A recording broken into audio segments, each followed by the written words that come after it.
too soon old and too late smart. Isn't that true? Yeah?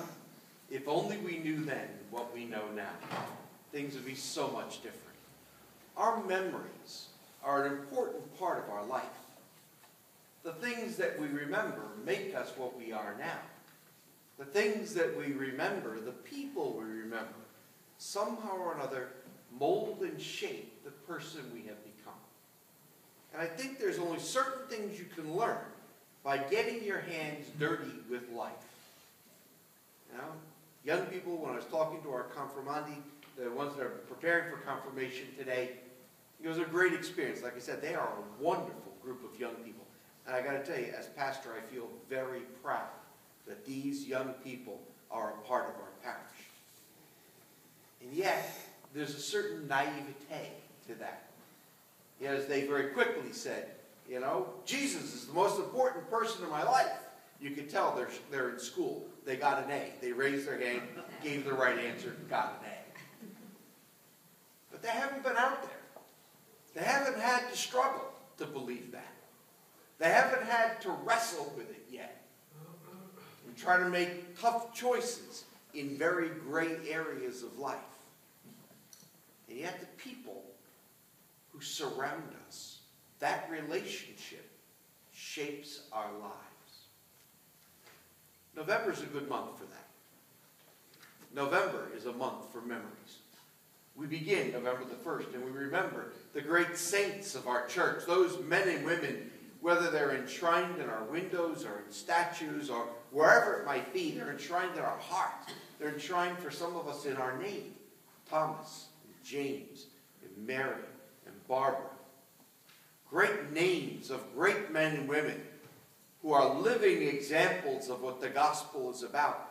And many of us were named for them as our patrons, as our guides. And we remember them. We remember what they taught. We remember how they lived.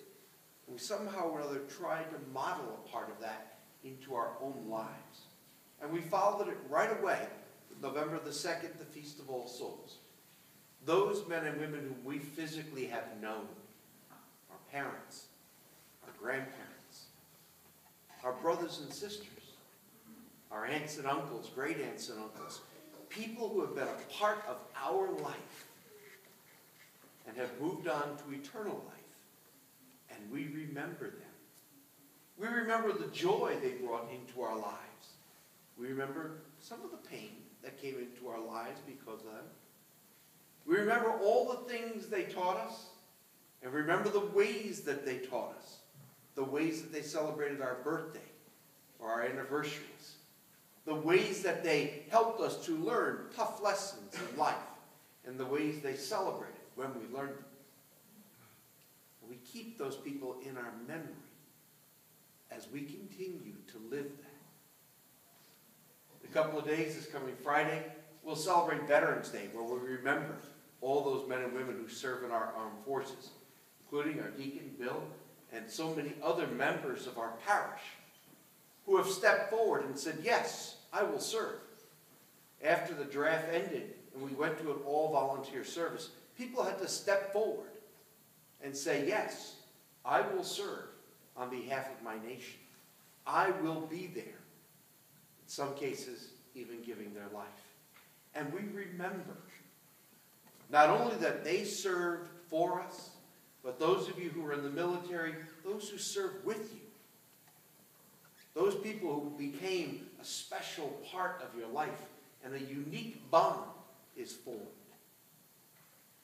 Later on in this month, we'll celebrate Thanksgiving. Great day, an amazing day to come around the table and tell stories. Tell stories not only for us as a nation, that we remember the mighty acts of our God. We remember the many gifts of our God. But we also remember the ways in which our God blesses us and has blessed us. It's also a time for families to share stories. How did we get here? You know, unless you're Native American, you're not from here. Somehow or another, your family came here from someplace else. Whether you're like me, coming from England, Ireland, and Scotland, or wherever it is that your family came from. to tell those stories, to share the memories of who we are. Our memories are such a vital part of our life. And how frightening it is when we begin to lose those memories. I know people who intentionally, every time they get a photograph, turn it over and label it against the day that maybe they might forget. Those memories are a part of our religious life, too. They're a part of our faith life. Not only have those men and women shaped us into who we are, but also they've shaped the way we celebrate Eucharist. In a few moments, when we come to the act of consecration in the Mass, and I hold up the chalice, this is the cup of my blood, the blood of the new and everlasting covenant. It will be shed for you and for all, so that sins may be forgiven. And then we end with the final words of Jesus. Do this in memory of me. It is a sacred thing to be able to remember. There's also a very unique thing in the Eucharist, because what we do in memory here is not just look back and fondly think back on something that Jesus did. Oh, isn't that wonderful that he died for us? But that we become a part of that memory.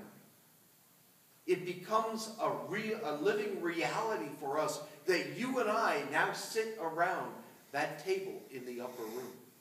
We become a part of that experience. Do this in memory of me, not just as a distant remembrance, but as a present reality. And we remember, and we celebrate, for the love of our God reaches across the ages and touches our lives. It's often said that for God, all things are present. All time is now. And in this experience of Eucharist, we enter into the now with our God. We become present to him as he is to us in the present moment. Whether it be past, present, or future, it's now. And so what we do is a sacred act. And all of those memories that you and I hold become focused on this one experience, this one command of our God. Do this in memory of me. I invite us all, as we celebrate this Eucharist, not only today, but for those of you who come every day and for those who come on Sunday, that we do this bringing all of those memories together. All of those people who have helped to make our memories, shape our memories. All of those people that have helped to shape who we are today. Bring it to the present moment. Bring it to the now. And do this in memory of him.